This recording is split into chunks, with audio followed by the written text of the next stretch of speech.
Hi, my name is Susan Woods. I'm going to be the instructor in the Cornell University ILR online labor studies class, Resolving Conflict.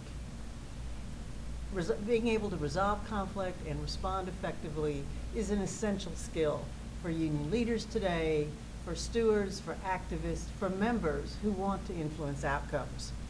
In labor studies, we tend to think about conflict as conflict on the job, with management, or in negotiations, but there's actually quite a lot of conflict that happens within the union itself.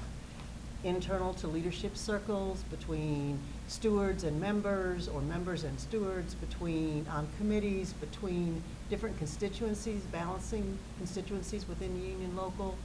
Our unions are becoming more diverse today, and that's a good thing, but what it means is that all of the tension and division that exists outside in a community comes into the union.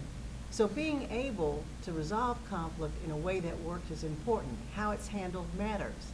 It influences relationships within the union, the ability to build a unified, cohesive, inspired membership. It influences the sense of people's confidence in their union, confidence in the union's ability to resolve to changing needs and changing demands, because those often show up as conflict. So in this course, we're going to explore conflict resolution as a process for learning, for positive change, and for relationship building.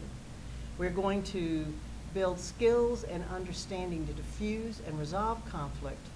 We're going to examine assumptions and styles and strategies, the choices that as a person, a conflict resolver, that you have available to you to make.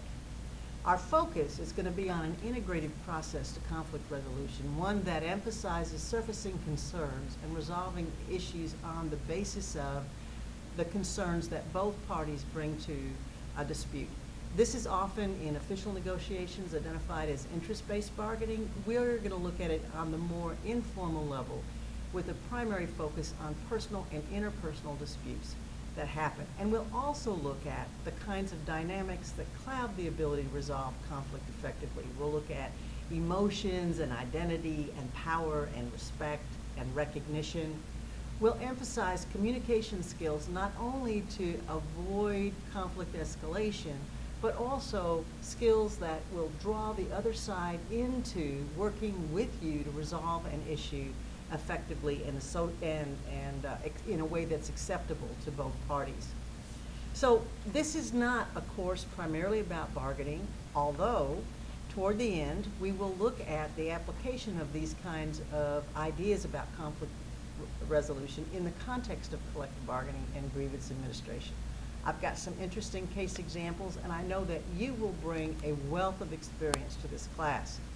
I hope this class, and I hope that you'll share it and bring that knowledge and that experience to inform our understanding in this class.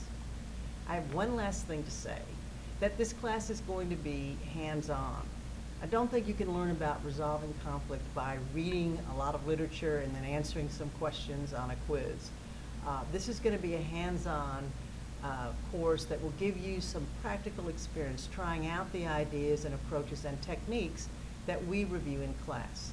So participation will be important. It should be fun. You should walk out of here learning something not only about how to resolve the substance of a conflict, but also how to deal with the relational issues that are also very much a part of dynamics in a conflict resolution process. I hope you'll join us.